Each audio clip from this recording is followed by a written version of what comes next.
I think there's so much to learn from everybody who's here, whether it's someone who everybody knows or someone who no one has ever heard of who's here for the first time. Like, it doesn't matter what the name is, I think that you can learn from anybody.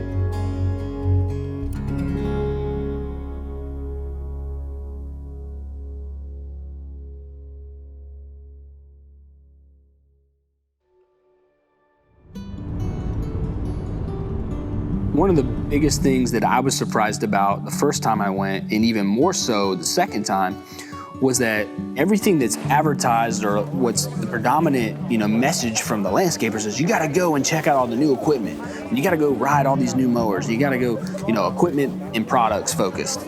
What I was incredibly pleasantly surprised about was the amount of education and seminar, or just landscape talks that were going on at specific booths. Jobbert had a session, now they can't come this year because of some travel laws from Canada, but they had 5 or 6 sessions with landscape professionals or highly influential people for just 20 or 30 minutes at their booth. Best practices of hiring, best ways to look and sound professional when you're interviewing people or trying to get new clients. How to nail a sales pitch. That's where I ran into, and I'd never even heard of Kory Ballard before. And he was talking about how to hire great people.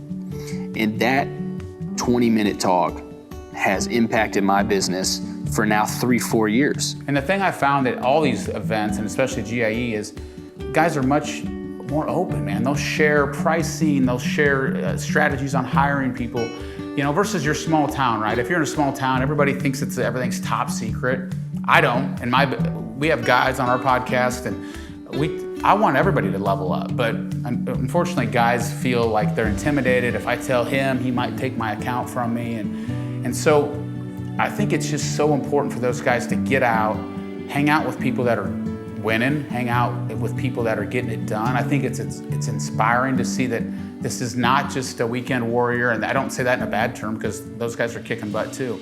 But I think they get like, man, I can make a career out of this. This is an industry that's booming. There's great things going on. People are making a living doing this. So it's just a lot of inspiration, I think.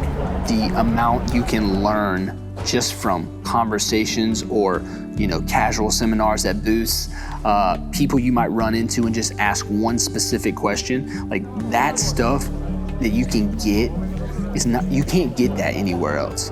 You can learn something from everybody, but you shouldn't learn everything from somebody.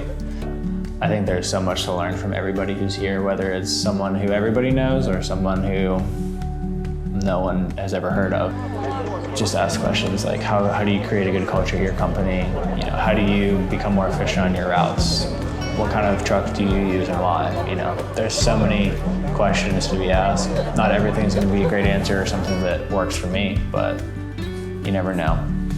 So that is the most important thing I think I can even refer anybody to, is investing in yourself first. And that's kind of what I'm mainly here, is to just connect with these guys, these seasoned veterans that have been around for such a long time, and truly learn how to scale. I really want to connect with a lot of those owners, getting connection with a lot of those guys. Throughout the season, we're using so much stuff, and I know that all those people are here to answer questions, here to probably answer a lot of concerns, and knowing the people behind the brands of the equipment you use, I think is super important, and meeting the people that help you make a living. I'm still trying to sort through something I've recognized, is that our industry is a trade, just like plumbers, electricians, welders, etc. And I definitely acknowledge that it's an easier trade to get into than those. I definitely recognize that. But one thing is that the market, the customer, hasn't acknowledged that as well. For example, I know a company here in my local area that does mosquito and pest control. They have one guy, it takes 15 minutes on average to complete the job, and they're charging between $70 and $80.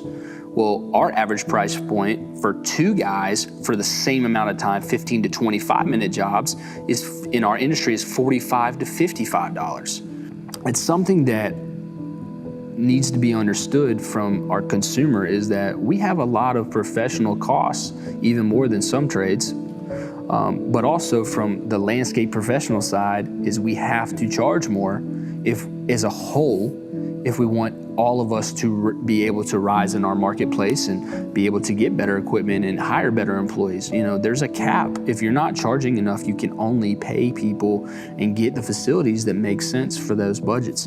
I think a place like GIE, where 20 or 30,000 landscapers are coming, is the best place to talk about that, so that as we disperse after the show, we can all bring what we've learned in this one city at this one time with each other to our communities, and hopefully permeate that throughout our communities so that prices do rise and quality gets better and guys are wearing uniforms, so they take us more, our customers take us more serious. I think that's really important next step for us in the landscape community, is all of us banding together and saying, you know, we all need to have some sort of standard for ourselves. And I think GIE is a great place to talk about those things and hopefully educate. He's all about the marketing, the branding. He's got the green, the black, like the color scheme is really tight. Marketing big to your business? Big time. 80% of my business marketing. There we go, man. Hey, you're actually filming a, maybe look for this in the future if you guys want to check it out, like a docuseries? Docuseries, yeah. What's that all about?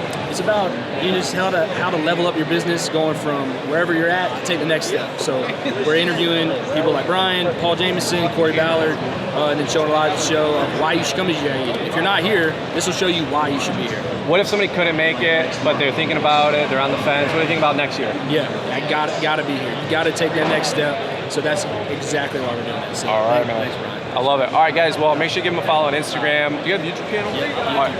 Trifecta YouTube. We'll try to leave some links in the description. We'll catch up with you, bud.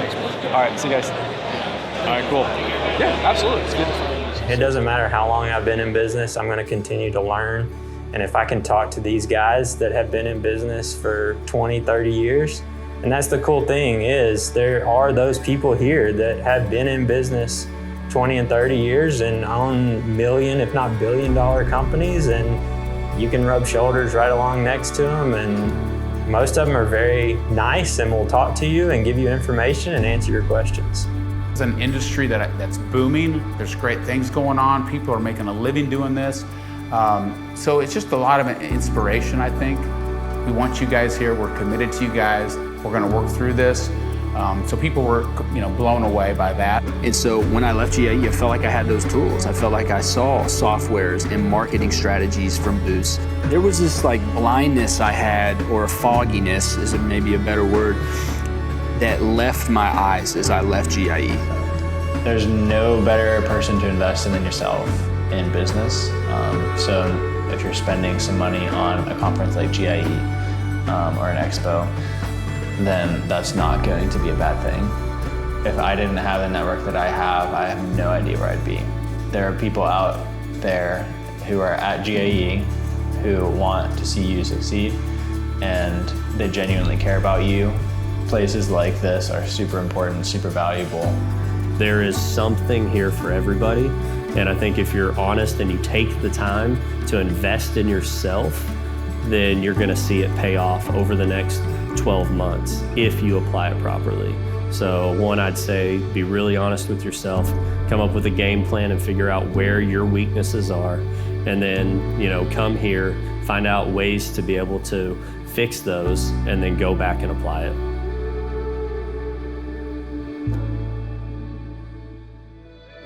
Also be cautious not to come home with 40 ideas, right? I always tell my team when we used to do these things, man, if we can go back and just implement 3 things, what are the top 3 things we can do to make our company just a little bit better? We got a list of 20. What 3 do we think will make an impact?